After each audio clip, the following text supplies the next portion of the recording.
Good, very good. আমি arrange করেছি। তখন থেকে না এটা আর নেওয়া যাচ্ছে না। এবার সবার সামনে সত্যিটা প্রকাশ করতেই হবে। আর যখন সবার সামনে বলবো না তখনই তুমি শুনে নিও। সত্যি? কোন সত্যি? দাঁড়াও। মাধবী, মাধবী ওঠো, তোমার সঙ্গে কথা আছে। তুমি বসো। না তুমি ওঠো, কথা আছে বললাম না।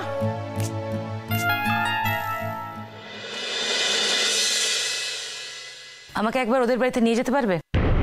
হ্যাঁ, ওদের বাড়িতে নিয়ে যেতে পারবে? কেন, বাড়িতে গিয়ে কি করবে?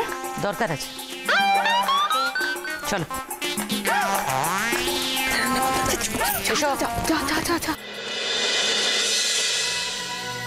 ব্যাপারটা কি হলো? হঠাৎ করে মহিলা ও বাড়িতে চলে গেলেন কেন? দেখো মাধবীলতা, আমি অনেকক্ষণ ধরে তোমার একটা কথা বলার চেষ্টা করছিলাম, কিন্তু বলতে পারিনি। কেন জানো? পিন্টু চরণ বলতে দেয়নি বলে। কিন্তু আর না, এবার আমায় কথাটা বলতেই হবে। চুপ, তুই আসবি না এখানে, আর কোনো ব্যাগরা দিতে আসবি না তুই। কি ব্যাপার কি পিন্টু? এসব কি হচ্ছে? তোর কি সত্যি মাথা খারাপ হয়ে গেছে নাকি? মা, তুমি এখানে হঠাৎ করে কেন? তুমি যা কাণ্ড কারখানা শুরু করেছো তাতে হঠাৎই আমাকে এখানে আসতে হবে? তোর কি সত্যি মাথা খারাপ হয়ে গেছে? থাক না মা, এই সমস্ত আমরা পরে কথা বলবো। হ্যাঁ, তুমি এখন চলে যাও না মা, চলে যাও না, পরে কথা বলবো। কোনো কথা পরে হবে না, যা কথা হবার এক্ষুনি হবে। তুই বাড়ির সমস্ত বই বেচে দিলি?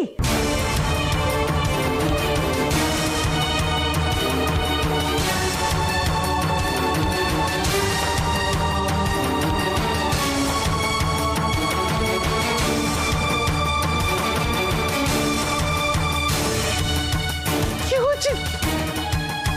হয়েছে তাতে? এখন সব কথা থাকবে কেন? আমার অত সুন্দর রেয়ার বইয়ের কালেকশন তুই আমাকে জিজ্ঞেস না করে বেচে দিলি? বলি এত সাহস তুই পাচ্ছিস কোত্থেকে? কি হতো বইগুলো রেখে? বইগুলোর জন্যই তো আমার মাথা খারাপ হয়ে গেছে, তুমি তো জানো সেটা। ডাক্তার কাকু তো সেটাই বলেছে যে বেশি পড়ে ওই বইগুলো, ওগুলোর জন্যই তোমার মাথা খারাপ হয়ে গেছে। তো গেল তো যাক না, বইগুলো কি হবে তাতে? ওগুলো তো কোনো কাজেই লাগছিল না মা। কাজে লাগছিল না বলে তুই বেঁচে দিবি? এই যে শুনুন, আপনি কেন এরকম আজে বাজে কথা বলছেন? আমার জন্মদিনের প্রোগ্রাম অর্জুন করেছে, আর কেউ করেনি। তাই বুঝি? তাই তো, কিংকং এর বই কিংকং কোথায় বেচেছে সেটা বলতে এসে আমার পার্টিটা আপনি নষ্ট করছেন কেন? হ্যাঁ মা, থাক না মা, থাক না। থাম তুই। শোনো মেয়ে, তোমার এই জন্মদিনের আয়োজন না কোনো অর্জুন করেনি, করেছে আমার ছেলে।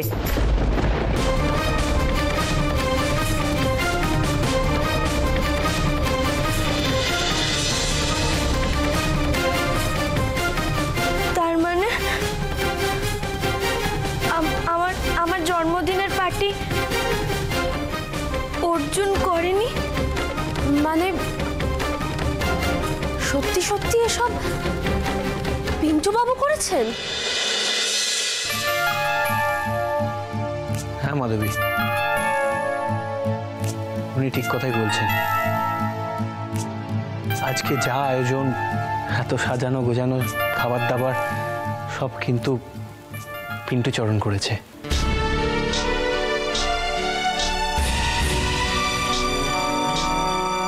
এই কথাটাই আমি তোমায় এতক্ষণ ধরে বলার চেষ্টা করছিলাম, কিন্তু ইডিয়েটটা আমায় বলতে দিচ্ছিল না।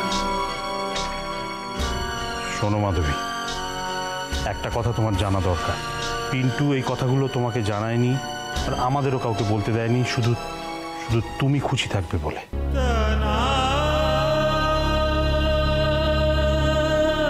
তোমার হাসি মুখ দেখার জন্য। সত্যি মাধবী, পিন্টু চরণ তোমায় খুব ভালোবাসে, তাই তোমার জন্মদিনের দিনে আজ তোমার মুখের হাসিটা যাতে থাকে তার জন্য নিজেও তোমাকে কিচ্ছু বলেনি, আমাদেরও কাউকে কিচ্ছু বলতে দেয়নি। আমরা নিজের চোখে দেখেছি কি অসম্ভব পরিশ্রম করেছে ও তোমাকে খুশি করার জন্য। ও সত্যি একটা খাঁটি ছেলে মাধবী। হ্যাঁ মাধবী, দেখো আজ আমার বলতে কোনো আপত্তি নেই।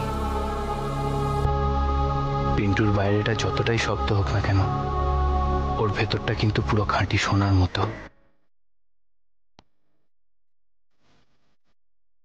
পুরোটাই নির্মল আর পুরোটা তোমার প্রতি ভালোবাসা দিয়ে ভর্তি। ও যে তোমায় কতটা ভালোবাসে তুমি কল্পনাও করতে পারবে না। মহারানী,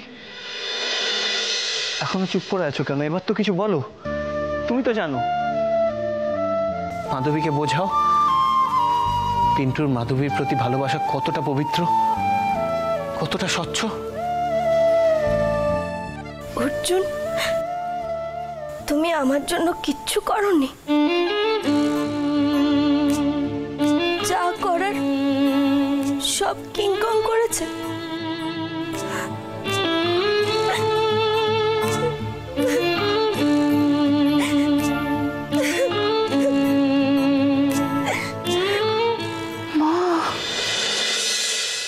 আজকেই তোমাকে এই কথাগুলো বলতে হতো?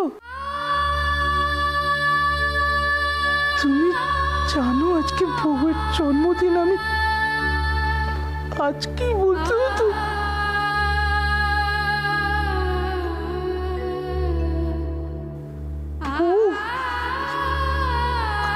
আমি না খুব খারাপ, খুবই পচা, আমি একটু স্মার্ট নই। মাই বাপ কত স্মার্ট, কি সুন্দর দেখতে ওকে, কি হ্যান্ডসাম। আমি কি পিচ্ছি দেখতে। মাধবীলতার তো অর্জুনকে পছন্দ হবেই, আমাকে কেন পছন্দ হবে? একটা কথা বলবো তোমাদের আজকে। আমি না যখন মাধবীলতা আর অর্জুনকে একসঙ্গে দেখি, আমার না খুব ভালো লাগে দেখতে, কি সুন্দর ওরা। মাধবীলতার পাশে অর্জুনকেই মানা, পিচ্ছি পিন্টুকে নয়, তাই না?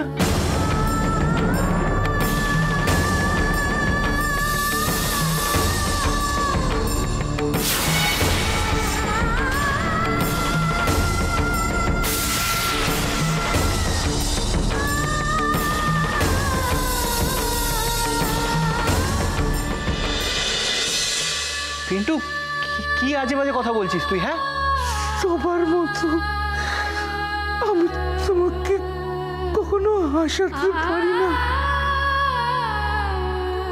খালি কষ্টই দিয়ে। দেখো আজকেও আমি আর তোমাকে কোনো কষ্ট দেব না, আমি আর তোমাকে বউ বলেও ডাকবো না।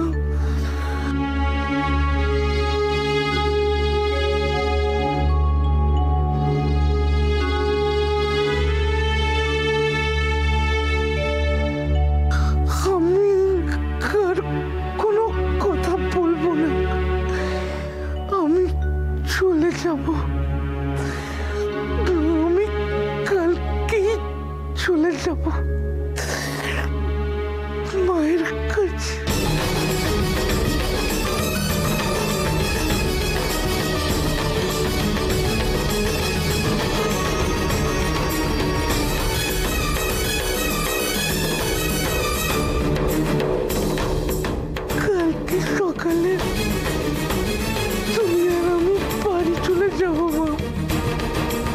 গেছে বাবা, বই গেছে যাক। আমার ছেলেকে তো আমি ফিরে পেলাম, আর আমার কোনো দুঃখ নেই। পিন্টু, বোকামো করিস না, কোথাও যাবি না তুই। না রে মাইপাপ, তুই আমাকে আর আটকাতে পারবি না। আমি যাবো কালকে, দেখিস ঠিক চলে যাবো। পিন্টু,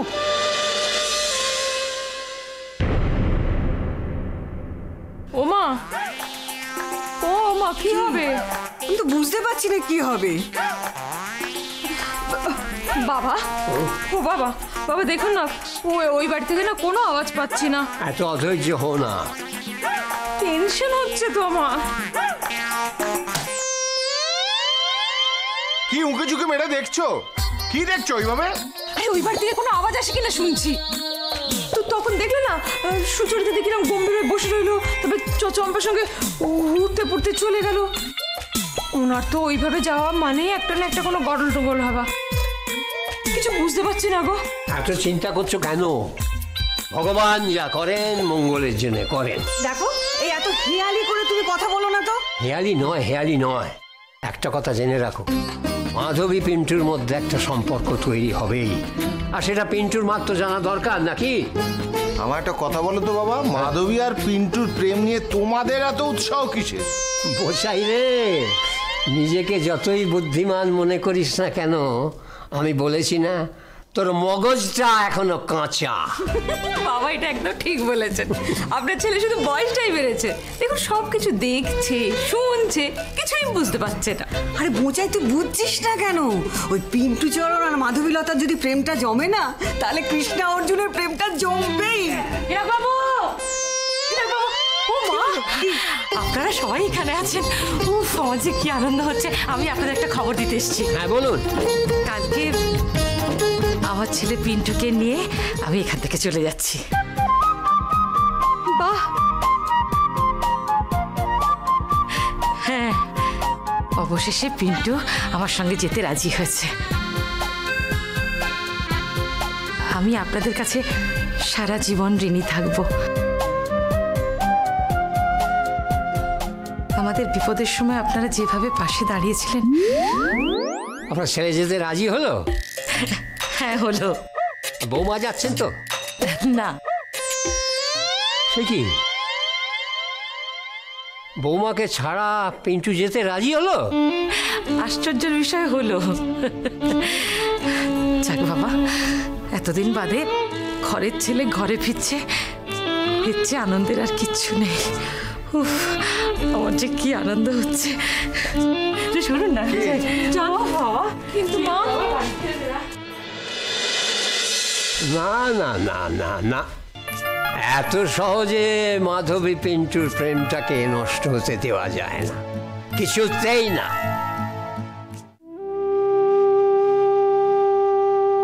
ও মাই, কি তুমি এখন বসে আছো? ওষুধ খাবে না? দেরি হয়ে যাচ্ছে তো, যাও খেয়ে নাও।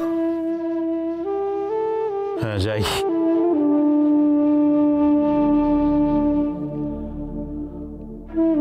জানো তো, ভাল লাগছে না একদম। পিন্টুটা চলে যাবে কিছুতেই মন থেকে মেনে নিতে পারছি না। আমারও জানো তো একদম মনটা ভালো লাগছে না, একদম না। আচ্ছা, তুমি একবার ছেলেটাকে বুঝিয়ে বলো না, যেন ওই বাড়ি ছেড়ে না যায়। দেখো, তাহলে তো ওই মাধবীলতা কোনোদিনও ওকে মেনে নিতে পারবে না। আরে আমি বোঝালে কি যায় আসে বলো তো? পিন্টু তো মাধবীকে অসম্ভব ভালোবাসে। তা মেয়েটা যদি নিজে সেটা বুঝতে না পারে, তুমি আমি বুঝিয়ে কি করব? কোনো লাভ নেই। জানো, পিন্টু যখন আমার বুকের ওপর পড়ে কাঁদছিল না, আমার বুকের ভেতরটা কিরকম মোচড় দিয়ে উঠলো। আমিও জানো তো, যত ছেলেটাকে দেখছি তত যেন কেমন অবাক হয়ে যাচ্ছি। আচ্ছা দেখো, ছেলেটা কিন্তু খুব ভালো করে জানে যে যাকে ও বিয়ে করেছে ওকে একদম দেখতে পারে না, সহ্যই করতে পারে না। তবু দেখো ওই মাধবীলতাকে ও কেমন ভালোবাসে। কি আশ্চর্য না? সত্যিই আশ্চর্য।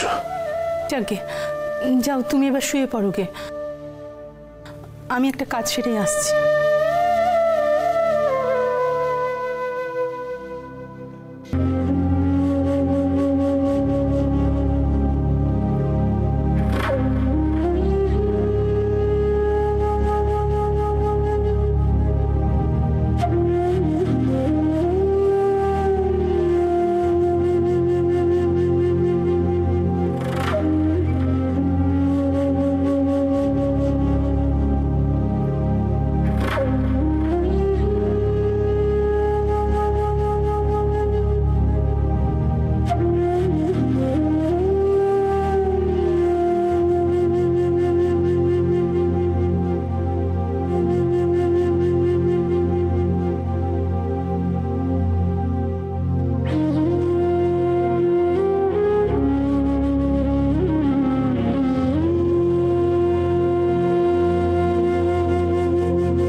আজ পর্যন্ত আমি চেয়েছিলাম যে পিন্টু যেন বাড়ি ছেড়ে চলে যায়, কিন্তু আজকে আমার প্রচন্ড কষ্ট হচ্ছে রে।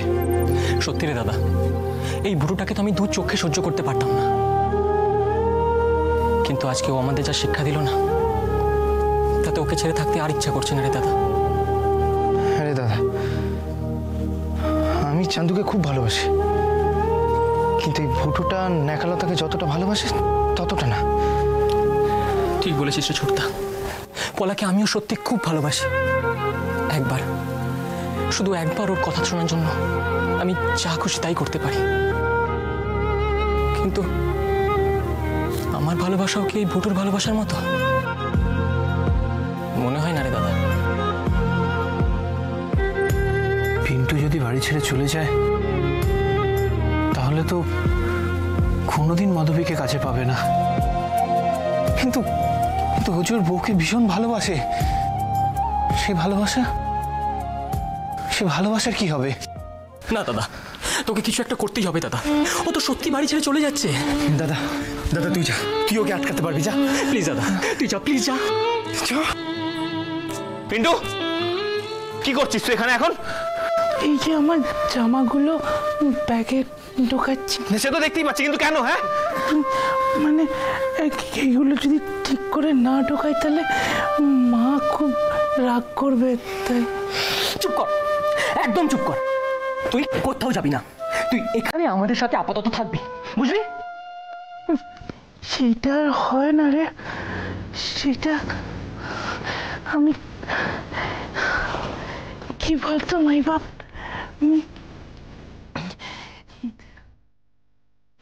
বউয়ের আঁচলটা তো আর ধরতে পারলাম না, তাই মায়ের আঁচল ধরেই আমি চলে যাব।